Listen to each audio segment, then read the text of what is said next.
Hey, what's going on, everybody? So what I'm giving you right now is going to be support for the character proposals. Now 7A and 7C, you have this for homework, so this is due tomorrow for those of you who are not finished.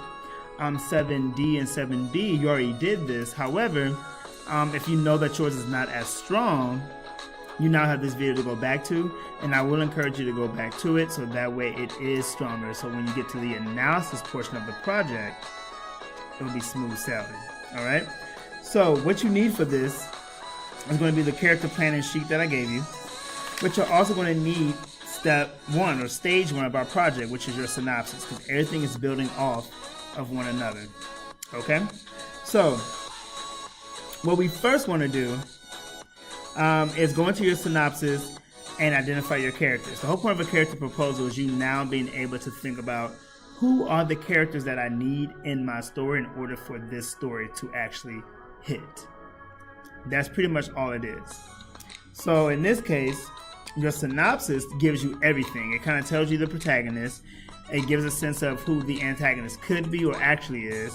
And for some people, it may have already given you a third character because you need at least three: protagonist, antagonist, and then a third character to help that story move with the protagonist. So when I look at my synopsis, as you notice, I have my protagonist, which is the teenage fairy sister. I have the anti-female fairy flyer regime, which is my antagonist. But then I also have this little sister who was kidnapped. And so that's my third character. And that can be either an emotional bond, a mentor, or a sidekick. And I would think it's best, because she was kidnapped, to make it her an emotional bond. So that's what I went with. So once you have this and you've gone in and identified who your characters are from the synopsis, then start to fill this out based on the organizer. So A says, what's the character type? In this case, since I'm gonna start with the little sister, I'm gonna do emotional bond. Once you have this down, I would then go to my notes, LL 2.2 on character types, so that way I kind of know everything I need to understand about this character. So from that point, it says, what's the purpose? Well, in 2.2, the purpose of an emotional bond is to help motivate the protagonist. There's two ways of doing that.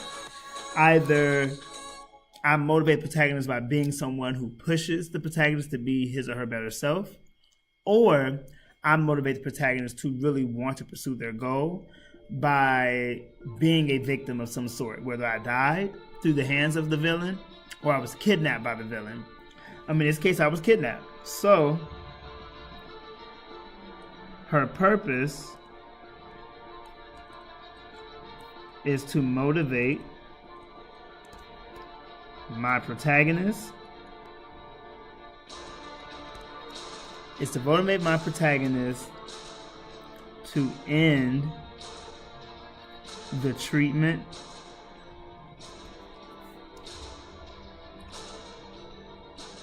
against female fairies after being kidnapped. So what this also tells me too, that when I start to write my story and get that draft out, I know that my main character is not going to pretty much, she may be upset, she may be all those things, but she's not going to really do anything until after her sister's kidnapped. Once her sister's kidnapped, that makes her want to get into action. So being very clear with your wording is important. Next, character's name. Now if you don't have a name, you're going to just write TBD. And so let's say that is the case. So name, I don't have one. Okay? But if you do have a name, you can either make one up, or you can go to the one of the websites I gave you, which is here. We got Fantasy Generator, that's with an S, fantasygenerators.com, or behindthename.com. So to kind of like give you a sense of what that looks like. So this is Fantasy Name Generators, and if you go here to Fantasy Names, it gives you a list of everything that you may need. I want to drop down to fairy names. If I scroll down to the bottom, it gives me a bunch. I can hit female names or male names and just keep clicking, and the names will continue to change. So I actually got my name from here. I wonder if it's going to come up. So I want to just see if it will. I don't see it yet, but I can tell you what it is. So the name that I chose from here is Flax. All right. I'm going to show you in a moment. But other than fairy name generators, the other one, which is behind the name.com,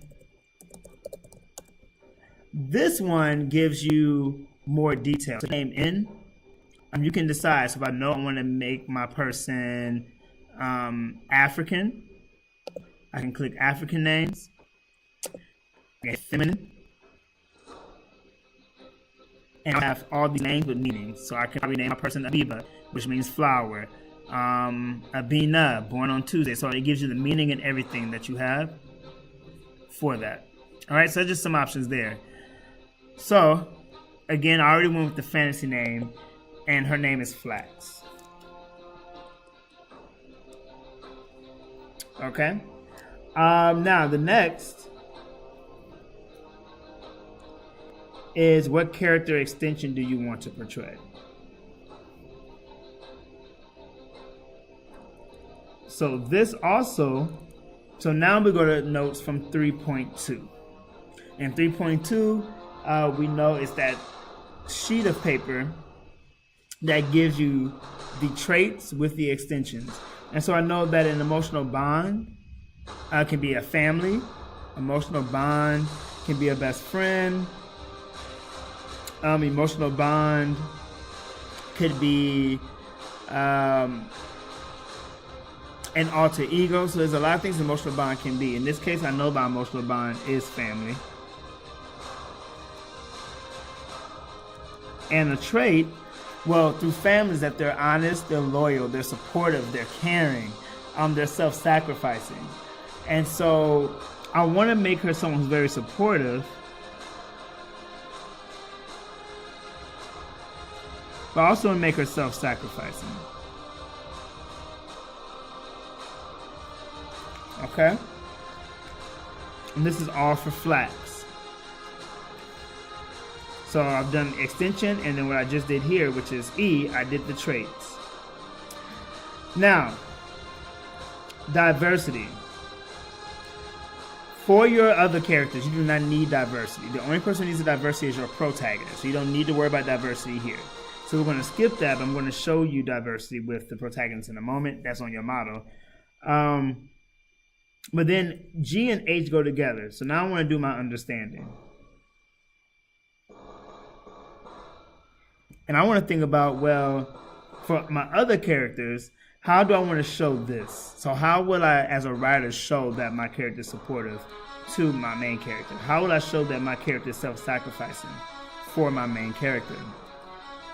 And you want to do one at a time. So I'm going to start with supportive. So to show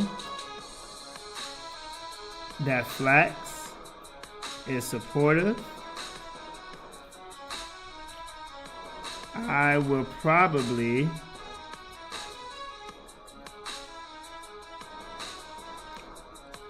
have her always willing and ready to follow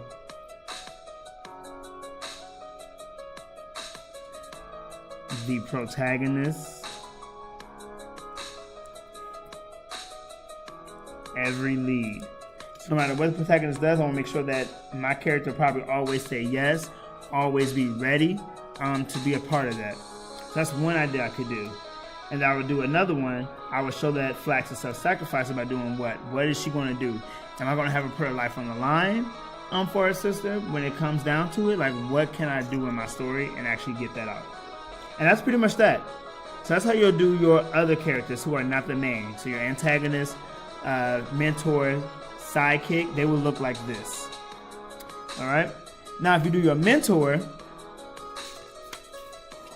or your if you do your protagonist, it will look like this. I'm gonna fold this sheet.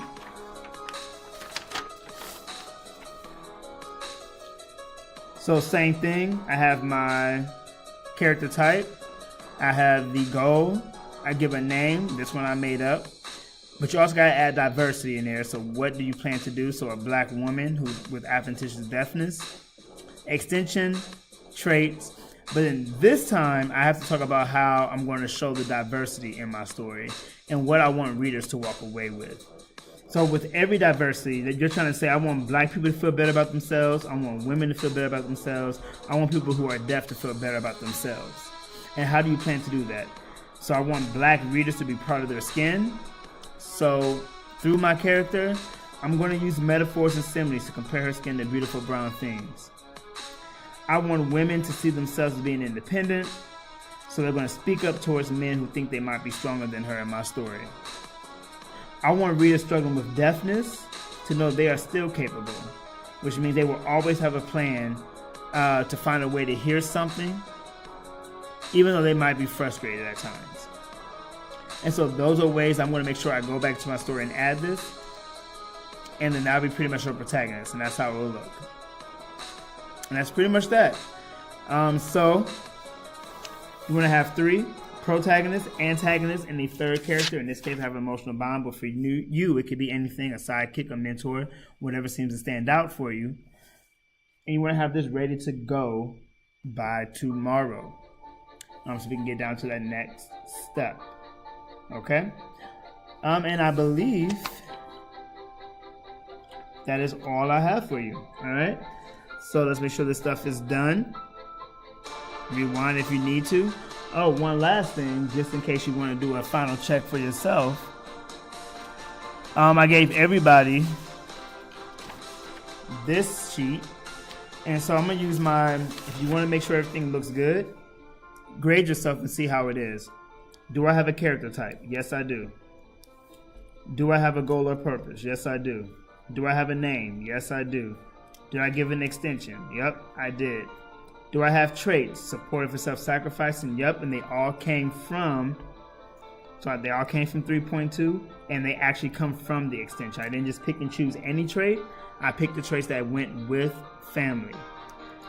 I have an understanding section? Yep. Do I have ideas to incorporate? Yep. I don't have a connection to readers because I don't have anything with diversity.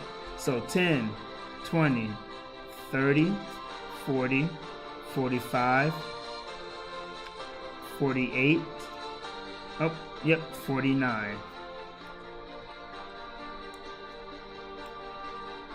And you're somewhere in here between 55, 64, so this may be a B, A minus, which is fine. And I'm not going to dock, you may even go up more because we're missing a diversity piece. You don't have to add that, so we can automatically give you that to give you 59. You don't have to talk about diversity. And so that brings you to an A, and that's okay. One thing I will probably add to take up for a diversity piece is a slash, and just give your fantasy element type. So in this case, mythical creature, fairy. And I will take up for diversity, and you'll be fine. And that's that. So here's your support. This is due tomorrow for 7C and 7A, 7B and 7D. If you need to use this to revise, do that. But here you are. Good luck.